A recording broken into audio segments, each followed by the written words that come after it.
terkait terkait dengan karbon, tapi eh, saya kaitkan kita kan diskusi, kita kaitkan dengan kondisi saat ini ya, kondisi saat ini. Iya, Pak. Saat ini, saat ini seperti yang sudah ketahui ya, sudah Arya, Mas Edi ya, bahwa perang yang ada di Iran ini, ya, perang di Iran itu merepotkan juga kita ya, pemerintah. Kalau dari teori ya, ya teori cadangan cadangan minyak itu ada dua, minyak sama gas ada dua, yakni cadangan operasional ya, cadangan operasional itu cadangan yang memang harus ada ya, harus ada untuk digunakan selama 3 minggu, 3 minggu. Nah, kemudian yang satunya lagi adalah cadangan penyangga energi. Jadi ada dua, cadangan operasional dan cadangan penyangga energi. Cadangan penyangga energi ini Perpresnya itu sudah keluar tahun 2024. Ya, 2024. Saya nanti bisa googling ya nomor berapa gitu. Saya nggak apa. 2024. Namun hingga saat ini pelaksanaannya masih belum, ya, belum. Pada cadangan penyangga energi ini ada kewajiban dari pemerintah untuk menyediakan 1 bulan operasional, yaitu baik itu eh, bentuknya apa, minyak atau bentuknya gas, bahkan juga dalam keadaan ini batu bara, meskipun kita ada batu bara ya, ya harus ada itu. Itu penyangga energi. Dan di penyangga energi ini tertulisnya di Perpres tadi, paling lambat tahun 2035 itu harus ada barangnya, ya, harus ada. Nah, 2035. Mungkin karena masih ada waktu hampir 10 tahun dan 9 sampai 4 itu, maka mungkin mereka belum mengadakan. Namun yang perlu diketahui adalah bahwa cadangan penyangga energi ini cadangan dia cadangan dia idle ya. Idle itu uang itu nganggur itu ya. Uang itu nganggur karena karena karena begitu tidak digunakan, tapi harus ada. Jadi uang itu nggak nganggur ya. Nah, kalau masalahnya kemudian mau digunakan apa, kemudian dipakai dulu kemudian nanti dikembalikan, itu eh, harus ada mekanisme tersendiri. Cuma itu ada bahayanya juga. Jadi misalnya sekarang ini sebentar, gambar saya nggak keluar ya. Jadi misalnya dia apa, sebentar, video kok nggak keluar. Oke, ya. Jadi misalnya em, sekarang minyak itu dibeli $90 per barrel, ya, $90 per barrel. Pas masanya nanti, ya, oh kalau kita pakai dulu gitu, kalau itu kan 30 untuk 30 hari operasi ya, kita pakai dulu, setelah itu nanti kita kembalikan gitu. Nah, ya, kalau misalnya eh, pas digunakan, pas nanti mau beli lagi untuk dikembalikan, itu harga minyaknya menjadi 110 misalnya gitu. Dari kan 90. Itu berarti yang $20 itu siapa kan? Berarti yang pakai tadi. Nah, jadi mungkin dalam keadaan ini pengembalian yang digunakan tadi dalam bentuk barangnya, bukan duitnya. Ya, kalau benar akan dimanfaatkan. Nah, karenanya em, barang yang apa yang operasional ini yang untuk 3 minggu itu harus di apa senantiasa diadakan.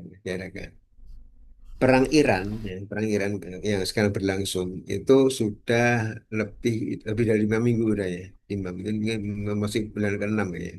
Minggu ke-6. Teoritisnya, berarti 3 minggu kita itu udah lewat. Nah, 3 minggu kita udah lewat. Nah, seperti yang diketahui ya, untuk kebutuhan bahan bakar untuk minyak kita, produksi minyak kita itu hanya 580, taruh 600 ribu barrel per hari. 600 ribu. Tapi yang di yang diperlukan itu 1,6 juta barrel. Jadi sekitar yang 600 dan yang 1.000, yang 1 juta. Yang 1 juta itu harus dicari itu 1 juta. Nah, sekarang masalahnya setelah 3 minggu ini kok barangnya sepertinya kita tidak merasakan apa-apa ya. Tidak merasakan minyaknya tetap ada itu satu. Kemudian yang kedua apa harganya tidak naik ya, tidak naik. Kemudian yang ketiga sebetulnya ini belum biasa-biasa saja. Nah, kalau sudah menghadapi data semacam itu, datanya semacam itu, datanya kita 3 minggu operasi untuk operasi, kemudian minyak kita memang udah kurang ya. Harusnya untuk 1,6 juta barrel, tapi hanya produksi 600 ribu. Ya, itu sudah kurang. Yang kedua, yang ketiga, kita dengar juga kapal kita, dua kapal Pertamina itu masih ada di Selat Hormuz, belum keluar. Ya, belum keluar. Yang berikutnya lagi, kalau kemarin Pak Prabowo barusan dari mana Rusia ya, dari Rusia. Dari Rusia itu kita dengar bahwa Rusia mempersilahkan Indonesia untuk impor dari mereka. Ya, kita beli dari mereka. Tapi kan ini kan tidak sekaligus ya, tidak sekaligus apa, tidak sekaligus sekarang beli dan barangnya ada kan harus dipersiapkan dulu tuh. Bagaimana dengan kesepakatannya, berapa lama akan beli, kemudian dinariknya pakai kapalnya siapa, kapalnya Pertamina atau kapalnya Rusia, dengan harga persetujuan berapa, kemudian berapa berapa jauh dari Rusia ke Indonesia itu perlu ditempuh, karena itu nanti kan mengganggu stok ini, stok dari apa, dari minyak yang ada di dalam negeri. Kamu dengan ada, tapi sekarang ini yang tutup itu Shell udah lama ya. BP, British Petroleum SPBU, itu sudah tidak ada pasokan sejak 2 mingguan lebih ya, 2 atau 3 minggu yang lalu. Stop. Jadi yang saya lihat BP yang ada di mana di dekat Serpong ini, saya dari Serpong. Itu tidak ada, no, tidak ada minyak ini, tidak ada minyak. Nah, Pertamina masih ada terus ya, ada terus. Kira-kira ya, kira-kira kalau menurut Mas Edi atau Mas Arya, kemana dia mengisi tadi? Jadi kita diskusi dulu. Ya. Kemana itu diisi? Nggak, ini nanti mungkin bentuk soal-soal yang ada di ujian itu semacam itu. Ini. Karena kita di wawasan S2, ya itu harus tahu masalah geopolitik, bagaimana menyelesaikan permasalahan yang ada. Ya. Coba silakan, Mas Edi atau orang Mas Arya, silakan.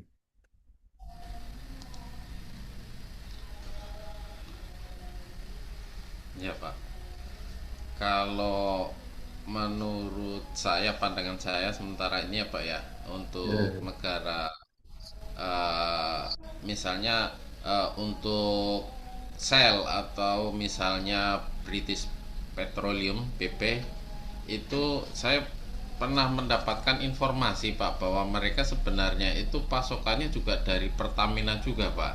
Hmm. Nah itu karena eh, baik Shell maupun British Petroleum adalah perusahaan asing. Nah, ini kaitannya dengan ketahanan energi nasional, maka Pertamina itu lebih mengutamakan untuk tidak menjual ke mereka dulu, tapi lebih prioritas untuk kebutuhan dalam negeri, atau hanya diperuntukkan konsumsinya untuk dijual ke Pertamina, seperti itu Pak. Hmm. Ya. Mas Arya ada ini ada pendapat, Mas Arya? Iya, Pak. Kalau yang saya lihat juga di sini sel udah lama nggak beroperasi. Cuman saya heran itu Vivo itu masih tetap ya Pak ya di beberapa SPBU-nya itu. Hmm. Vivo apa SPBU. Kalau misalnya itu dari satu keran yang sama Pak, dari pertama dia, karena emang pernah dengar juga. Harusnya ya Vivo juga nggak dapat supply itu Pak. Tapi ini ada beberapa SPBU Vivo masih tetap beroperasi itu Pak.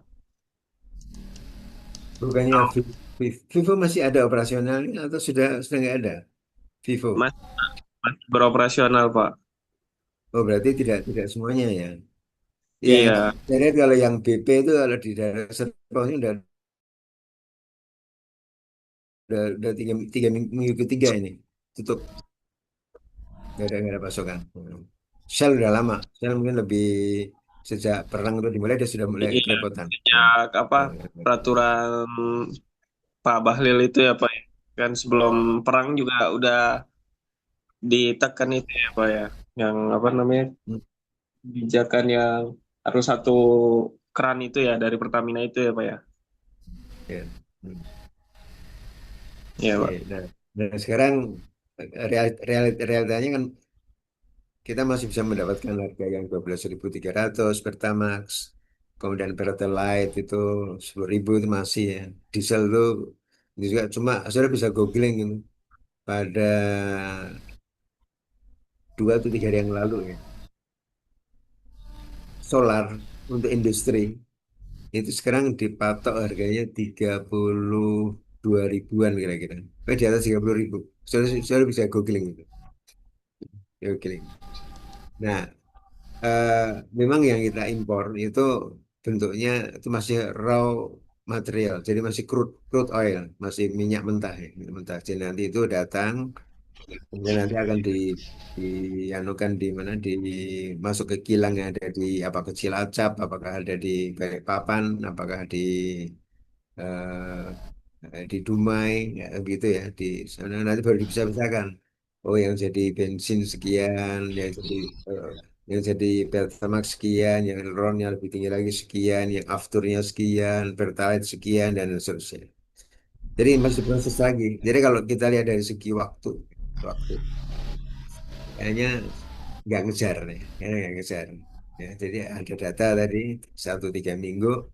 Yang kedua, kemudian nyatanya masih ada, tapi berita mengatakan kapal Pertamina kita ada 2 buah yang tertahan di Selat Hormuz, ya.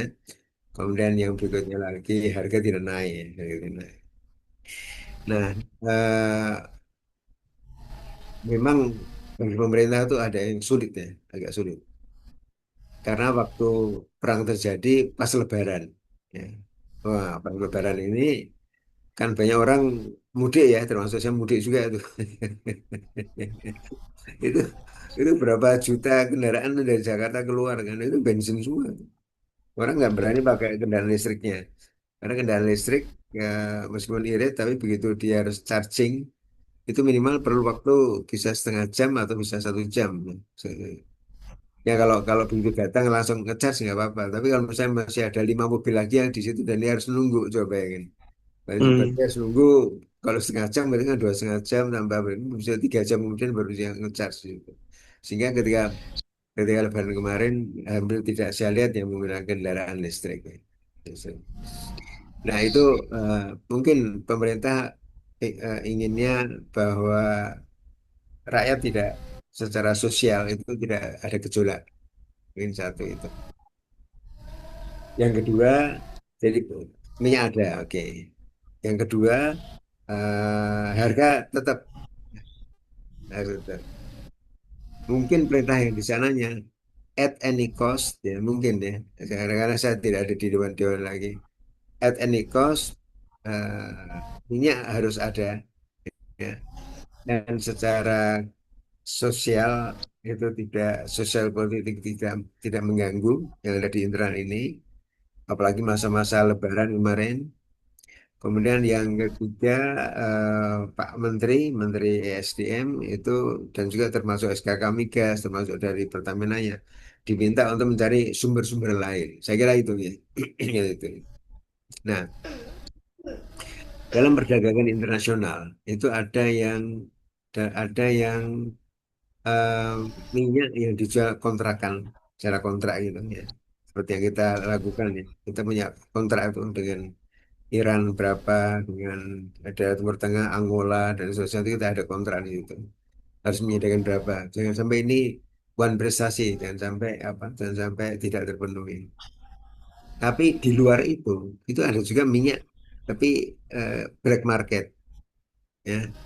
Jadi yang di luar kontrak. Nah ini harganya fluktuatif. Tergantung ini. Kalau permintaannya banyak, harganya tinggi. Hukum ekonomi kan eh, ada barang A ya, ada minyak ini diperlukan. Kalau yang perlu banyak orang, ya, kalau yang perlu banyak orang, maka akibatnya apa? Akibatnya harganya akan naik ya, kan diperbutkan. Kecuali kalau barang yang diperlukan tadi banyak jumlahnya, maka akibatnya apa? Akibatnya harganya akan turun. Itu betul-betul ekonomi di situ. Nah, diprediksi mungkin, ya, mungkin kita dalam rangka kondisi sosial politik yang harusnya stabil, maka mungkin pemerintah kalau mencari kontrak yang baru itu agak susah. Karena 40 ya 40% minyak Indonesia itu migasnya itu datang dari anu, dari mana? Dari daerah Timur Tengah sana, termasuk Saat Hormuz. Ya. Itu 40%. Jadi waktu perang yang pertama di bulan Oktober, September Oktober yang sebelumnya, itu kita udah kelabakan itu. Kelabakan untuk, mungkin saya pernah cerita ya, bagaimana menggantikan yang 40% tadi. Jadi kalau Saud Hormuz terganggu, kalau kemudian BPL mandek atau di terusan Suez juga terganggu pelayarannya, kalau minyaknya tetap ada dari Afrika Selatan sana, bukan dari tidak hanya dari Iran, tapi dari Afrika Selatan, dari Afrika, maka itu kapal harus putar dari mana? Dari sisi pantai baratnya Afrika, turun terus ke Afrika Selatan, bawahnya lagi baru ke Indonesia. Itu perlu waktu kira-kira 15 hari. Nah, 15 hari ini, siapa yang nanggung uangnya? Apakah rakyat, artinya harga bahan bakar naik, ya? Atau pemerintah? Mungkin karena pemerintah tidak mau rakyat pada rame gitu, ya. Atau pada pemerintah. Nah, kemarin dulu saya kan suka kirimkan tuh melalui melalui sekretariat harga-harga bensin ya. Ya, sudah saya terima ya.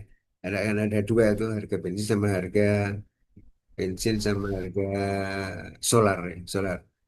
Di Singapura yang saya masih ingat sama dengan seminggu yang lalu harga solar itu mencapai 52.000 per liter. Kita masih tetap tidak naik. Begitu juga dengan harga bensin. Kalau solar saya nggak apa 8.000 itu berapa kita ya. Kalau pada bensin untuk ukuran Pertamax ya, itu di 12.300 di Singapura itu sudah mencapai lebih dari 47.000. Itu yang gara-gara ini karena pemerintah tidak, jadi pemerintah tidak akan, pemerintah mereka Singapura, ada Myanmar, ada Laos dan seterusnya, harganya naik karena pemerintah itu share the burden, share bebannya itu bebannya pada masyarakat, dan masyarakat sebenarnya paham dengan adanya dengan adanya perang tadi, maka memang kebutuhannya akan naik, harga akan naik, naik. Nah, di black market itu harganya, walau saya nggak tahu, kalau black market itu memang harganya bisa naik, bisa atau lebih murah, ya, tergantung dari situasi. Oh, sebenarnya tadi yang kapal tadi ya, itu dari harga dibebankan kepada pemerintah atau pada rakyat. Kalau harga tadi dibebankan kepada rakyat, maka harganya akan naik. Tapi kita tetap ya, itu, Pertamax 12.300, si solar berapa itu saya nggak apa, karena mobil saya bensin gitu. Saya tidak perhatikan yang itu. Eh, atau itu di harganya tetap agar rakyat tidak ramai karena itu waktu itu masa-masa Lebaran dan seterusnya. Maka kemudian uang pemerintah keluar sebagai eh, subsidi tambahan. berarti di luar budget, ya, di luar budget. Nah, yang hal semacam ini yang apa yang perlu diantisipasi. Kita tahu ya, total subsidi kita itu total ya, listrik maupun dengan bahan bakar itu mencapai antara 300 400 triliun. Ya, 300 triliun. Kalau misalnya untuk minyak itu misalnya separuhnya aja, misal atau sekitar 100 atau 100 triliun yang misalnya. Dan dan itu kan untuk 1 tahun ya. Kalau kemarin itu gonjang sudah sekitar 6 minggu, 1,5 bulan. Berarti kalau kita bagi 1 tahun dibagi dengan 1,5 itu ada paling nggak harusnya naik berapa? Subsidi harusnya naik sekitar 1/8 kira-kira dari yang dijatakan. Jadi kalau 100 ya berarti kira-kira naiknya menjadi 1/8-nya berapa? 120 triliun kira-kira itu ya, selama 2 bulan. Tapi itulah yang kita lihat. Jadi yang saya black market itu merupakan sasaran karena tidak ingin sosial politik di internal ramai. Kemudian waktu Pak Prabowo kemarin ke Rusia itu eh, sudah mendapatkan jaminan dari Rusia. Tapi tentu dengan harganya Rusia, bukan harga kemudian diskon untuk kita enggak ya. Ada harga sesuai dengan itu.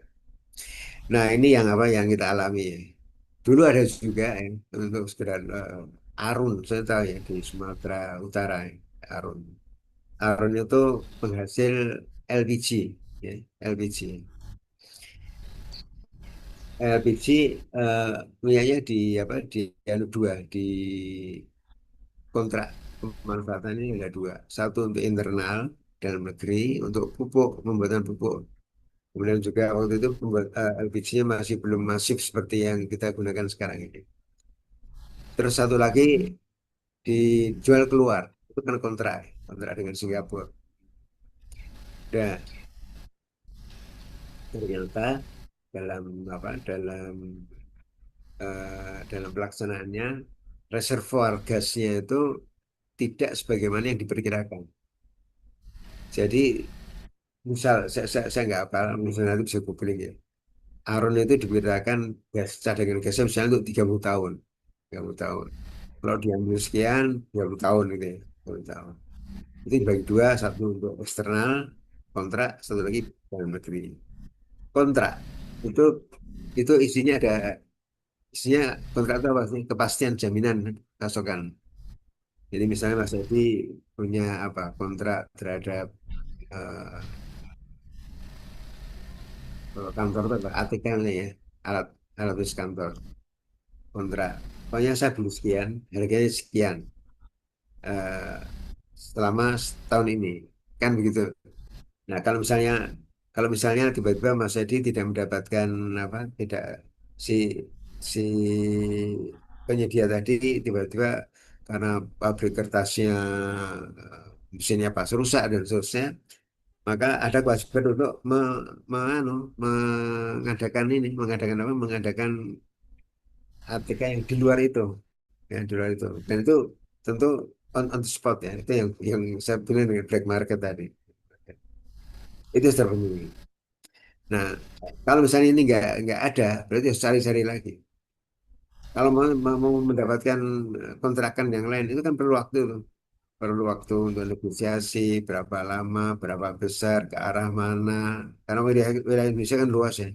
Kalau kalau hanya arahnya Singapura, misal kita di negara Singapura, ya cuma Singapura satu titik itu aja kan. Kalau kita kan enggak nih, itu terbuka ya. Dari sisi Jawa ada, dari sisi Sumatera ada, dari Kalimantan ada. Ini mau datangin kemana nih barang ini? Ya. Karena menuju ke destinasi masing-masing itu waktunya tertentu juga. Nah, oke, itu yang apa yang terjadi. Jadi kaitan dengan apa dengan gonjang-ganjing minyak kemarin ini, maka yang saya dengar ini pemerintah menjadikan di black market ya. Black market. Itu nggak bisa. Nah, lihat kembali ke yang ke Arun tadi. Arun begitu dikorek gasnya habis, tapi karena dia agar tidak menjabatkan apa penalti ya, penalti karena gasnya habis tadi, maka pasokan di dalam negeri itu dikurangi. Jadi tadi untuk pupuk diambil untuk memenuhi kontrak yang dengan luar negeri tadi. Sampai akhirnya ternyata memang benar-benar habis itu force majeure. Kalau force majeure tidak ada yang bisa disalahkan nih. Misalkan. Jadi eh, ternyata memang ilmu ya, ilmu untuk menerka berapa banyak reservoir yang di dalam perut bumi itu juga nggak mudah. Makanya kalau misalnya Mas Arya sekarang ngebor di satu lokasi, ya kalau saya kemudian dihitung, hitungan ini kan sifatnya anu apa bentuk empiris ya, bentuk yang apa yang perkiraan, ya pastinya kan kita nggak tahu, ya nggak tahu. Nah kalau hitungannya benar atau bahkan lebih, alhamdulillah. Kalau enggak, nah itu tadi surutnya di Arun tadi. Saya akhirnya yang saya lihat terus Arun tutup ya sampai sekarang. Meskipun kilang-kilang berbagai kilang untuk gasnya itu masih ada banyak. Itu kondisi ya baik, kondisi yang ada ya. Nah dalam perjalanan ini, dalam perjalanan keperluan kita terhadap energi terbarukan bahan bakar apa minyak maupun maupun maupun yang lainnya tapi yang less non fosil itu. Maka salah satu upaya pemerintah adalah apa? Menggalakkan energi terbarukan. Tapi menggalakkan energi terbarukan itu bukan sesuatu yang mudah seperti membalik tangan ini, membalik telapak tangan. Sekarang sekarang eh, sekarang begini nanti telapak di depan lagi telapak tangannya tinggal dibalikkan tidak bisa. Perlu proses, perlu waktu, perlu proses, perlu waktu. Siap, saya ada yang menghubungi saya dari eh, ada teman ditanya oleh Kepala Bappenas, Kepala Menteri PPN ya, Menteri Pembangunan Nasional P-nya apa? Perencanaan Pembangunan Nasional itu dirangkap dua ya. Jadi dia Menteri PPN dan juga sebagai Kepala Bappenas. Banyak teman dan teman tanya ke saya, Pak As bisa nggak itu bikin apa PLTN tapi kurang dari 6 bulan. itu itu yang susah ya. Orang PLTP aja panas bumi aja itu perlu waktu bisa 5 sampai 7 8 tahun gitu. Tapi PLTN itu lebih anu lagi lebih apa lebih banyak hal ya. Jadi saya bilang nggak mungkin kecuali satu, kecuali kalau kita narik kapal nuklir dari Rusia. Jadi ada kapal nuklir yang dulu. Jadi ini blessing in disguise ya. Jadi suatu kebetulan. Suatu ketika di tahun-tahun sekitar 70-an kan. Di Rusia, sisi utara, Rusia Utara, itu ada kan banyak salju tuh, salju. Dan salju ini kemudian akan mengganggu ya, mengganggu lalu lintas. Karena kapal-kapal di Rusia dari sisi utara itu menggunakan jalur kapalnya tadi untuk transportasian mereka, transportasi ekonomi keekonomian mereka. Nah itu di apa? Maka mereka punya namanya kapal pemecah es, pemecah es. Nah ini eh, propellernya itu digerakkan dengan listrik dan nuklir. Jadi di kapal tadi itu ada reaktor nuklir untuk menggerakkan kapal tadi. Di kapal tadi memang sengaja digunakan untuk memecah es, untuk membuka jalur pelayaran. Karena es itu kan tidak langsung apa langsung dipak langsung untuk es ya. Sekarang beku itu kan perlu waktu ya, perlu waktu. Jadi sekarang dipecah ya. Nah, mungkin kapal-kapal dari belakangnya bisa bisa bergerak, ya, bergerak. Nah, suatu ketika kota Vladivostok, saya mungkin bisa buka petanya, itu pembangkit listriknya bermasalah, listrik padam, di kota tadi. Pas kapal tadi itu ada di dekat sana, di dekatnya Vladivostok. Nah, ini dia merapat ke kota tadi, listrik dari PLTN tadi, kemudian diambil, kemudian dicolokin ke jaringan jaringan di kota tadi. Jadi, nah, ini mungkin dari sana kemudian muncul ide, oh kalau begitu ini tidak hanya pemecah es, tapi juga bisa ada kapal ya, pembangkit listrik dari nuklir yang bisa ditarik kemana-mana, ya, nggak kemana-mana, dan itu digunakan untuk memasok listrik yang diperlukan. Ya. Dan Indonesia itu sudah pakai itu udah lama. Dan ya, kita sekarang ini kontrak dengan Turki ya, Indonesia PLN dengan Turki. Dengan Turki ini itu apa namanya eh, kapal tadi itu pergi dari satu provinsi ke provinsi lain. Jadi misalnya di Sulawesi Utara gitu. Sulawesi Utara itu pembangkitnya apakah PLTU atau kan PLTD atau apanya itu mau di maintenance kan nggak mungkin suatu pembangkit dioperasikan terus menerus kan nggak mungkin. Mesti ada masa untuk maintenance. Nah sebelum maintenance tadi kapal tadi ditarik dulu dekat sana. Kapal ini bahan bakarnya sejauh yang saya ingat bukan solar tapi gas ini, gas. Jadi sama saja intinya adalah dia membangkitkan listrik. Begitu listrik sudah ada, listriknya kemudian dicolokin jadi kapal tetap merapat ke ke pelabuhan di sana. Kemudian dicolokin ke ini listrik ke jaringan. Setelah ikut dicolokin baru kemudian ini dimatikan. Ya tempatnya sama tempatnya yang mau di maintenance tadi. Itu jadi kalau nanti dalam 2 3 bulan selesai, kapal ini kan ngelayar ke tempat lain lagi di provinsi yang memerlukan lagi. Jadi ini kapal Turki ini. Ini persis ketika di tahun 2004 ya, ketika ada tsunami ya. Tsunami ya 2004 yang ada di Aceh tanggal 26 Desember. Itu ada juga kapal semacam ini dan dia sudah mau ini sudah mau menyuntikkan lagi ke daerah Aceh sana karena ada maintenance sana. Kebetulan eh, begitu ada gempa ya, ada gempa. Ini kan ketika gempa ketika ini kan air itu kan surut ya, air laut itu kan surut ke bawah. Sehingga banyak orang pesta pora nangkap ikan nih. Mungkin sudah masih bisa ceritain. Nah, kapal tadi itu agak-agak menjauh dulu, agak menjauh masuk ke dalam lautan. Jadi bukan dekat pantai, tapi agak-agak ke dalam. Baru kemudian setelah itu tiba-tiba air yang tadi apa air yang turun tiba-tiba naik dengan tiba-tiba. Nah, terikut kapal tadi juga terikut akhirnya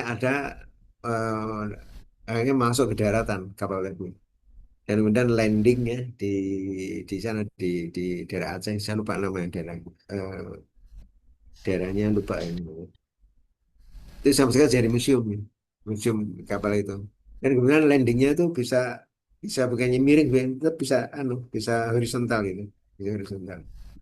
Nah ini salah satu rangkaian laka yang dari kapal nuklir tadi kapal nuklir Rusia itu salah satu yang lebih gede. Jadi kita hanya mungkin membangun kurang dari 6 bulan kalau menarik kapal dari Rusia dan itu saja transaksinya itu transaksi jual beli listrik bukan jual beli PLTN ya bukan. Jadi nanti kalau sudah beroperasi sekitar itu setiap 6 tahun ganti bahan bakar ya. Setelah 5 6 tahun dia akan balik lagi ke mana ke Rusia. Nah, tapi sambil sebelum balik kapal yang baru nanti datang sehingga tidak ada kekurangan listrik di Indonesia. Kemudian setelah dicolokin itu baru dia yang lama kembali ke Rusia. Nah kalau itu sih kurang dari 6 bulan bisa itu ya, boleh bisa.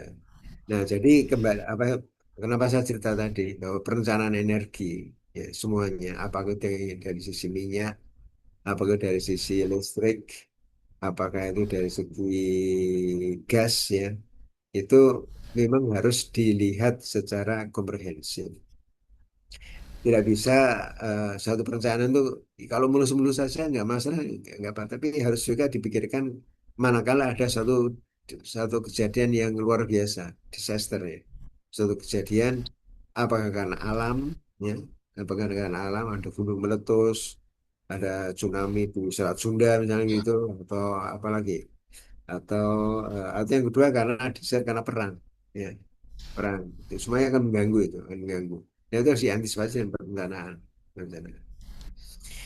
Baik, ada pertanyaan nih dari Mas Edi, Mas Arya. Tunggu silakan.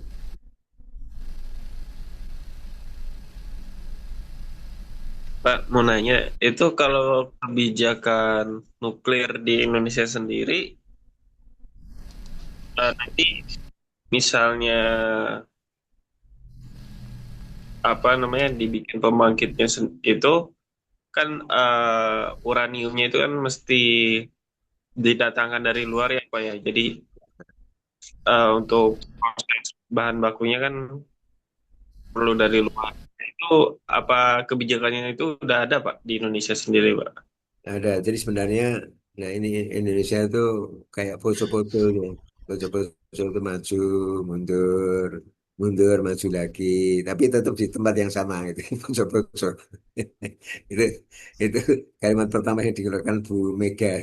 Ya, ini nggak poco-poco aja, ini nggak maju-maju ya. Maju enggak, mundur enggak. Mbak. Indonesia ini saya lihat sejarahnya dulu ya. Jangan dulu. eh, Setelah adanya memang salah satu teknologi yang konotasinya ke arah perang itu cuma nuklir. Itu itu kendal loh, kendal. Kenapa tiba-tiba si Iran itu diserang, ya diserang oleh Israel sama Amerika? Karena mereka menuduh bahwa Teheran itu apa, punya planning Uranium. terhadap nuklir, ya, nuklir. Kalau kalau eh, saya mungkin ya mungkin juga enggak juga. Seperti yang dilakukannya dengan Saddam Hussein di Irak dulu. Irak dulu itu kan diserang karena apa? Karena dia mengembangkan nuklir. Tapi kan itu ternyata bluffing. Itu kan hanya gertakan namanya, hanya tuduhan ya. Begitu Saddam Hussein digulingkan dan kemudian orang-orang internasional masuk membuktikan ada nggak pengayaan uranium, ada nggak pemanfaatan nuklir untuk non damai, nggak ada, nggak ada. Tapi yang jelas adalah setelah adanya perang Irak tadi selesai, maka hilir mudik kapal yang melalui Strait Hormuz ngambilin minyaknya Irak itu unaccountable, tidak bisa dihitung. Saya ketemu dengan apa salah seorang mahasiswa dari mana dari Irak ya. Yang dan ini kebetulan setelah perang itu tahun 91 ya. Itu begitu selesai, maka kapal hilir mudik melalui Strait Hormuz itu dari negara lain seperti nggak tercatat ya. Gimana mereka kalah perang diambil itu ya juga diem aja kan. Kalah perang meskipun ternyata tidak ada nuklir, jadi alasan itu yang digunakan terhadap Iran gitu juga. Mereka curiga nih dan ada itu meskipun IAEA IAEA itu adalah organnya PBB ya yang menangani masalah nuklir, itu sudah melakukan inspeksi, dan tidak ditemukan adanya kegiatan eh, pengayaan untuk senjata itu nggak ada. Tapi nggak tahu dengan setelah kemarin melihat apa perkembangan perangnya begitu hebat ya, begitu hebat. Nah, saya tuh terus terang agak curiga, curiga. Jangan-jangan ya, jangan-jangan negara-negara yang diajak perang itu Venezuela itu minyak, ya. Dia mau juga ke Greenland kan, mau nyerbu Greenland, kemudian diprotes orang-orang di Amerika sana. Sekarang dia nyerbu Iran, gitu, ya, gitu kan. Tapi atas namanya adalah bahwa Iran mengembangkan senjata nuklir gitu. Atas namanya itu. Tapi sama, yang dituju itu adalah negara-negara yang punya energi, ya, energi. Nah, kembali ke kita, setelah setelah apa? Setelah perang dunia kedua selesai tahun 45 selesai dan dunia melihat dampak dari bom itu ternyata luar biasa. Maka kira-kira di pertengahan tahun 50, tahun 50-an PBB itu sudah menyerukan nuklir hanya untuk damai, kan bisa juga yang non damai, itu senjata, oke, yang damai. Maka kemudian tahun 57 ya 1957 sudah belum berakhir tuh ya, itu dibuat IAEA, International Atomic Energy Agency. Jadi kalau kesehatan namanya WHO ya, World Health Organization, itu tahun dua UN di bawah PBB. Nah ini IAEA itu lah juga PBB itu. Yang membidani IAEA tadi itu ada 18 negara, termasuk Indonesia tuh baik.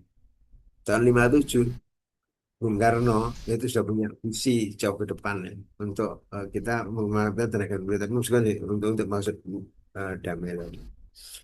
tahun 57 kita ada membidani IAEA. Tahun 58 di Indonesia itu dibentuk namanya LTA, Lembaga Tenaga Atom. Ini sebelum tadi menjawab Mas Arya yang tenaga atom. Lembaga Tenaga Atom ini ada cikal bakal terbentuknya Batan. Batan waktu itu singkatannya masih Badan Tenaga Atom Nasional. Ya. Kemudian setelah itu ada undang-undang tahun kalau nggak salah tahun 30 tahun 64 ya. Dasar itu maka muncul Batan, Batan baru itu perubahan dari LTA tadi. Lembaga Tenaga Atom dirubah jadi Batan. Oke. Sampai dengan saat ini, ya sampai dengan saat ini, Indonesia itu punya reaktor riset terbanyak di ASEAN. Reaktor riset ya, bukan untuk energi ya, reaktor riset. Itu ada di yang paling baru di Serpong, yang agak-agak baru ada di Jogja, yang paling pertama itu ada di Bandung. Ya. Reaktor yang di Bandung itu dari Westinghouse, dari GE, General Electric, dari GE dari mana? Dari Amerika. Yang kedua itu eh, itu itu itu bikinan sendiri, tapi itu ada sejarahnya. Jadi ketika kita sudah selesai dengan selesai ikut membidani IAEA, dan waktu itu Bung Karno itu kan punya punya keinginan kuat terhadap nuklir. Maka dia ada dua yang dikembangkan dengan bagus itu. Satu 8 penerbangan, ya, penerbangan. Satu lagi nuklir. Kalau dari sisi aspek militer ini bisa dilihat kira-kira eh, penerbangan itu kayak sekarang drone dan seterusnya itu, ya. Yang nuklir itu yang nanti yang dibawa semacam itu. Itu tuh kalau dari aspek keamanan. Oke, tapi lewat dari itu tahun 60 begitu kita mendirikan IAEA, maka Amerika melalui IAEA itu membantu Indonesia membuat reaktor nuklir yang ada kemudian dibangun di Bandung. Itu dayanya waktu itu 250 kilowatt ya, panasnya 250 kilowatt. Oke. Tidak kalah dengan itu, Rusia, karena kita negara non-blok ya. Jadi jadi rebutan antara dua raksasa nih, antara Rusia sama Amerika. Rusia itu membantu kita juga. Maka dia mengirimkan material-materialnya di kompleks yang sekarang di Serpong, yang ada di mana? Di eh, daerah Tangerang, Tangerang Selatan. Barang-barang udah datang, tiba-tiba belum lagi diinstal, tanah sudah ada, SDM-nya ada, SDM dari LTA tadi, berkaitan atom tadi. Tiba-tiba tahun eh, September ya, September akhir, kita ada pemberontakan. Nah, pemberontakan tadi membuat hubungan kita dengan utara, baik dengan Cina maupun Rusia itu terputus. Ya, terputus. Nah, barang-barang jadi terbengkelai. Ya, barang-barang terbengkelai. Nah, kemudian oleh orang-orang Bintara Batan, orang-orang Batan ini berinisiatif. Kalau itu kita bikin aja sendiri. Ini. Maka dia membawa barang-barang tadi yang dari Serpong tadi, dinaikkan ke apa dengan transport truk waktu itu ya, bukan kereta, truk ditransport ke Jogja. Dan di Jogja itu bikin sendiri. Saya seorang reaktor nuklir ya. Saya kalau ngitung keras reaktor itu mungkin perlu waktu bisa seminggu 2 minggu kalau tanpa komputer, ya. Dan kesalahan hitung karena reaksi nuklir yang baik pada reaktor riset atau reaktor atau untuk yang non damai ataupun nuklir itu sama. Jadi reaktor riset, PLTN ataupun bom nuklir itu reaksinya sama aja. Kalau uranium ditambah neutron akan pecah menjadi unsur A, unsur B, ada 2 3 neutron baru tanpa panas. Itu tuh semuanya ada. Cuma kalau pada reaktor itu dilengkapi dengan batang kendali untuk rem ya. Rem. Nah ini udah, jadi singkat cerita mereka bisa ngitung semua waktu itu belum ada komputer ya. Jadi kalau ngitung ya pakai itu bisa hitung atau pakai apa itu ada bisa dihitung atau pakai sempoa ya kalau kalau yang Cina itu ya, main-main kayak gitu. Tapi intinya mereka ngitung dengan presisi dengan bagus sekali. Yang di Jogja itu dibuat dayanya 100 kilowatt. Jadi dari materialnya ada dari Rusia dibawa ke Jogja, didesain sendiri, dibuat sendiri, ya dibuat sendiri. Karena kita kan nggak sudah dengan utara dengan Rusia dengan Cina kan terputus waktu setelah ada pemberontakan PKI itu. Eh, Reaktornya jadi ya, jadi kemudian dinamakan secara bisa googling RA Kartini oleh Pak Harto, namanya RA Kartini tahun 70-an. 79 RA Kartini. Itu singkatan itu. RA itu adalah reaktor atom, Kartini adalah karya teknisi Indonesia.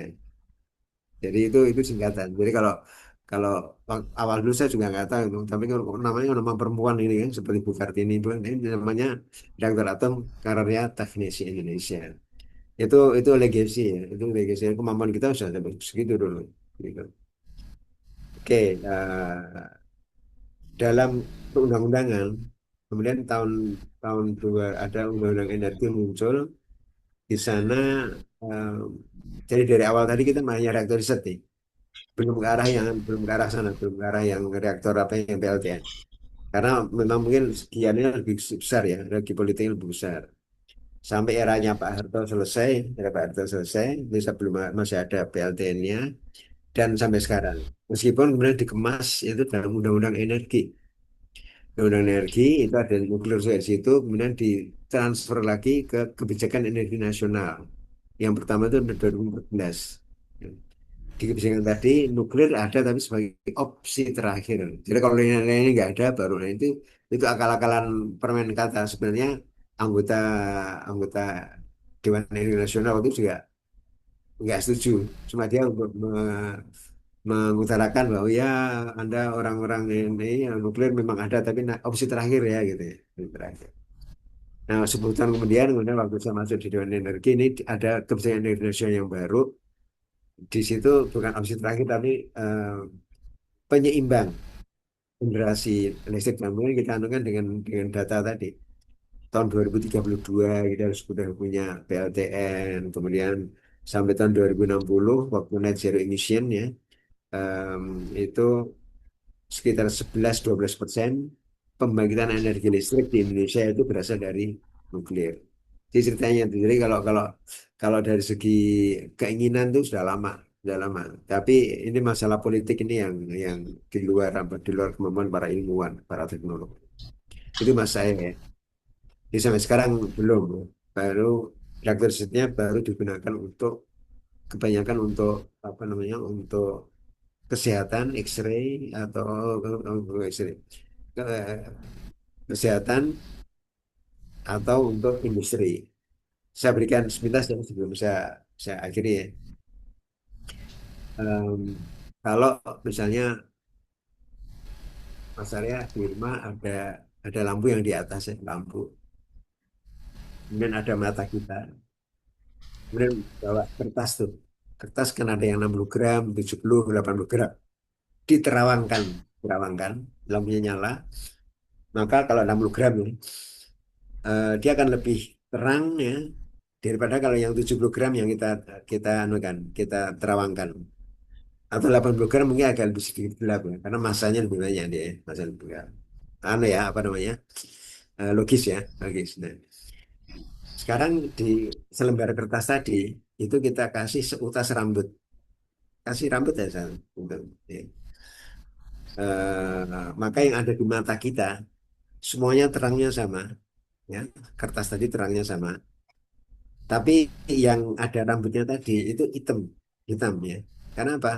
Sinar lampu tadi tertapis oleh rambut sehingga di bawah itu yang kita lihat hitam ya. Oh, logis ya. Logis. Nah, sekarang lampu tadi itu kita ganti dengan sinar radioaktif. Apakah sinar X atau sinar gamma, silakan deh itu. Mata ini ada detektor. Barang kertasnya tadi itu adalah ya, apa yang mau kita lihat. Jadi Mas Edi misalnya mau apa?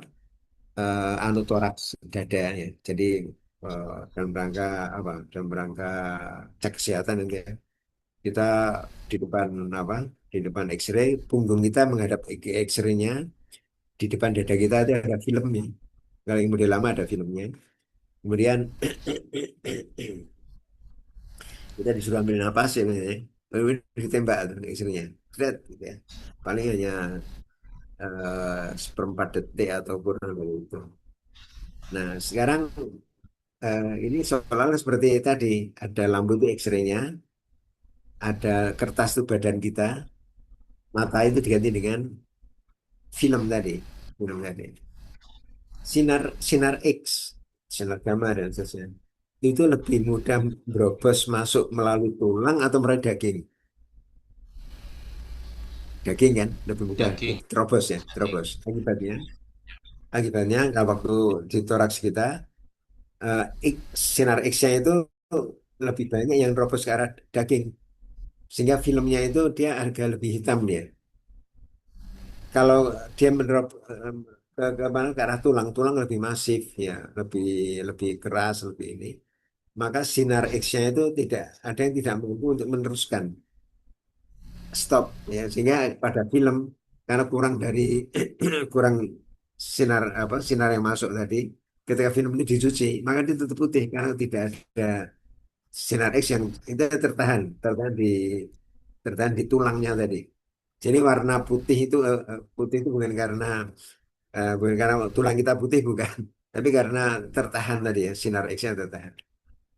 Nah, kalau misalnya dalam tulang itu retak, ya, retak jatuh atau apa itu retak, maka sinar X-nya tadi akan berobos di antara celah-celah tadi, sehingga di film itu nanti akan kelihatan semuanya putih, tapi pas yang retak tadi itu dia akan lebih hitam gitu, karena ada diterobos oleh sinar X yang dicuci tadi.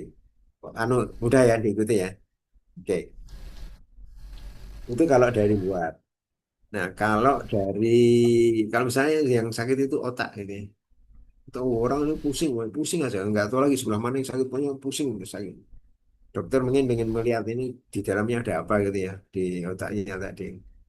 Jadi kalau apa kalau nah di dunia kedokteran itu ada zat ya yang kalau yang disuntikkan ke tubuh manusia itu dalam 20-30 menit dia akan ngumpul di otak, itu ada. Saya lupa namanya ya. Ngumpul di otak. Nah ini kita dinunuti ya, diikutkan zat radioaktif yang hasil dari reaktor nuklir yang umurnya pendek. Jadi umurnya pendek, kalau panjang kasihan badannya ya, dia radiasi terus. Jadi kalau mungkin dalam 30 menit kemudian dia akan meluruh, tinggal separuhnya lagi sama habis. Ini ya, ini disuntikan itu, jadi pasiennya tiduran, kemudian disuntikkan, tunggu 20-30 menit, zat tadi yang ada radioaktifnya itu masuk ke otak. Nah, sekarang kita melihat seolah-olah ya ada sumber radioaktif di otak. Kemudian ada detektor yang dari luar, ya, dari luar. Kemudian ini ada batok kepala kita, ada batok kepala, ada. Nah, ini akan kelihatan nih. Oh ini otaknya, ini ini ini tengkoraknya, ini tumornya, misalnya gitu. Ini apanya? Dia kelihatan. Kemudian si dokter tadi itu langsung menentukan, oh ini sebelah kiri nih. Harus dibuka gitu. Maka ini namanya diagnosis ya. Jadi data tadi diberikan, nanti dokter tinggal membuka pas di daerah yang memang pas sakit itu. Bukan karena bukan karena apa? Bukan karena pusing, sakit hampir seluruh. Kalau sakit kepala kan hampir semuanya sakit. Kemudian buka sini salah, buka sini nggak begitu. Jadi pakai pakai yang radiasi, radiasi tadi itu untuk diagnosis. Begitu udah ketemu, maka kemudian sekarang disembuhkan. Apakah kankernya diambil, tumornya diambil atau apa gitu. Ini dalam kesehatan. Dalam bidang industri, ya, industri yang sering saya sampaikan tuh misalnya Krakatau Steel. Itu kan pabrik pabrik apa namanya? Pabrik baja ya. Bentuknya bisa lempengan ya. Dan misalnya saudara eh, menginginkan pesen ya. Saya pengen tebalnya 1 senti bajanya, sepanjang sekian, mungkin 1 kilo, 2 kilo, 3 kilometer gitu ya, karena nanti dipotong-potong gitu. Nah itu sama persis gitu caranya. Jadi ada detektor di atas, ada yang 1 sentimeter tadi, plat 1 sentimeter, ada detektor di bawah, jadi ada sumber, atas, bawahnya itu adalah detektor. Barangnya yang mau dilihat itu ini, yang ngalir tadi. Misalnya, misalnya ketika apa namanya ketebalannya 1 sentimeter, bajanya itu 1 sentimeter, cacah detektornya misalnya X, ini misal X atau 1.000 kalau lebih mudah ya 1.000 gitu 1.000 X ya. Tiba-tiba ini kan jalan terus gitu ya, apa pelatnya kan jalan terus. Tiba-tiba detektornya itu memberikan sinyal bukan 1.000, bukan X, tapi 800 kurang kayak itu. Artinya apa? Tebalan baja tadi itu lebih dari 1 senti kan? Berarti lebih. Jadi kalau kertas tadi kan ada yang 60 gram, ada 80 gram. Berarti begitu begitu dia ke 80 gram, oh berarti lebih tebal nih harus apa? Dia mintanya 60 gram. Jadi maka dia akan memberikan sinyal ke sistem berikutnya, sistem sebelumnya untuk menipiskan itu hanya 1 sentimeter, 1 sentimeter saja tebal di pelatnya tadi. Nah dengan demikian, si Krakatau kecilnya senang, dia tidak apa tidak kelebihan eh, tidak kelebihan apa ketebalan atau penggunanya senang karena tidak kurang juga. Soalnya mungkin kalau di toko besi pernah dengar kan ada pipa atau ukurannya banci. Banci itu misal diameter misalnya atau tebal misalnya tadi 1 senti ya. Ini tebalnya 1 senti juga enggak, tapi kurang jadi tidak sesuai lah. Istilahnya banci ini, gitu.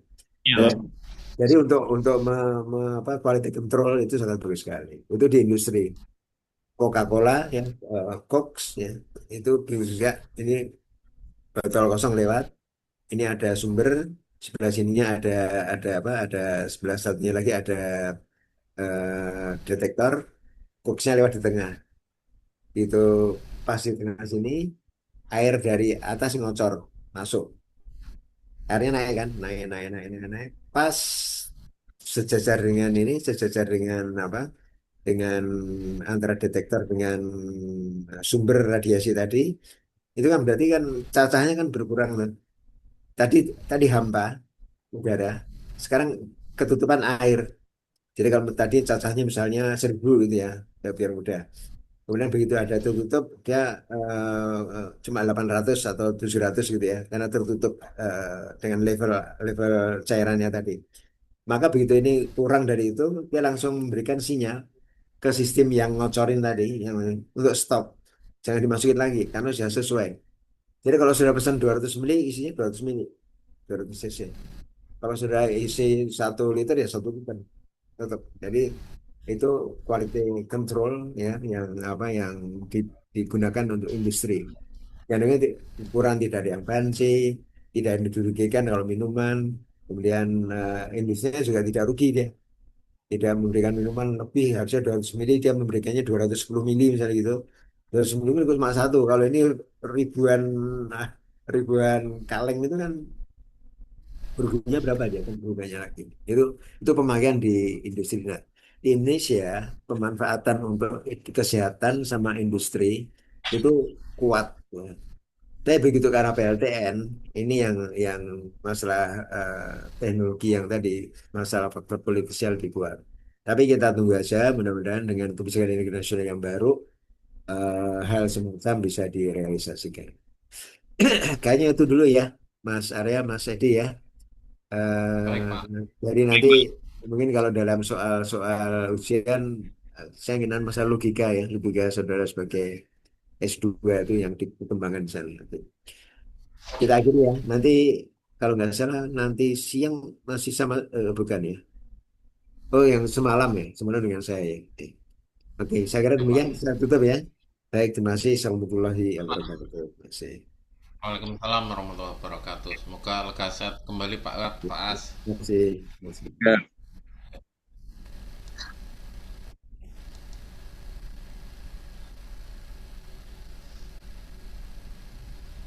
Gimana Pangarya? Tugasnya Pangarya?